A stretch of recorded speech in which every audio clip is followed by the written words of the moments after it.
Hello everybody. Once again I welcome back to Karmapala program. After a long gap we are doing this program due to some unavoidable circumstances.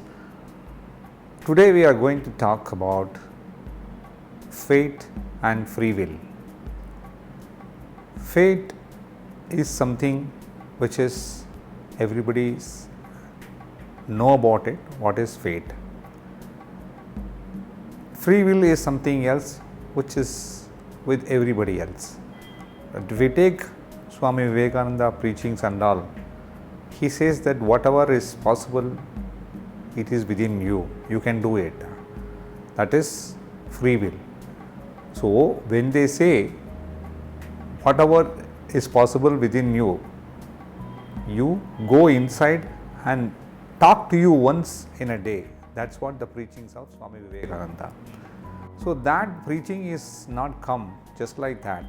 A person who has experienced this innovation and has imbibed into his standard of living and followed that same procedures and discipline till he was alive.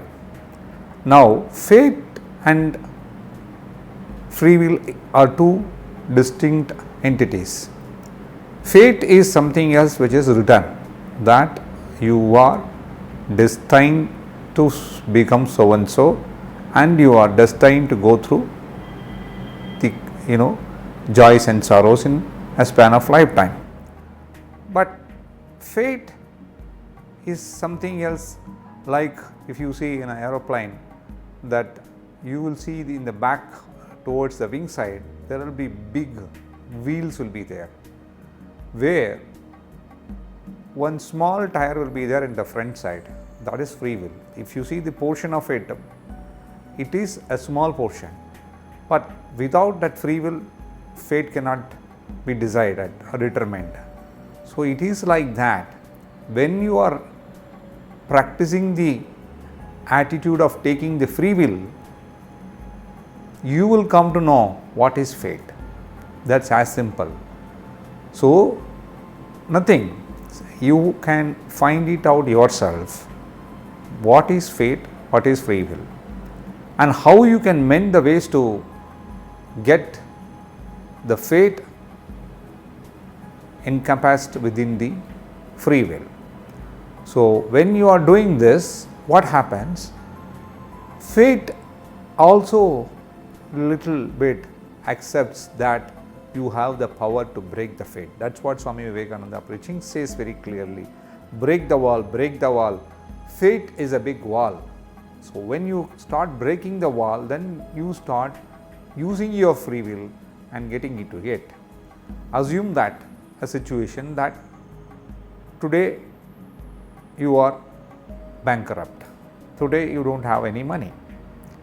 Just go back and decide what has actually led you to this. You will say there is some person who has actually cheated me, there is somebody else who has done this thing, that thing. But think about one process, one thought process. All this you did only for, just think about it, doubling your income or tripling your income. Without that, you would have not done it. That is what your aim. You put some money, so you wanted to make that money into double or triple or whatever it is. So that you say, you mix that activity towards fate. Because of this fellow came, I invested. Because of this fellow came, I actually lost money. Yes, to a certain extent, they are right. But free will what is? The free will has something else which you have to think. Before taking a major decision, it was inevitable for you to consider, talk to people, talk to friends, talk to your relatives, whether this I can do or not. Then there emerges a consensus. Yes, this is the way that you should grow, this is the way you should progress. So the fate is complemented by free will here. So what we do is, this I am going to do it, so this I am not going to do. Now we are seeing in today's situation in online games, how many people are committing suicides even without their family knowing, borrowing money or pledging the jewels of the wife, and like that. These are all the things which happens because our interest is only to make the money into double or triple. That is what I am telling. Unless you give a leeway to move, it won't happen.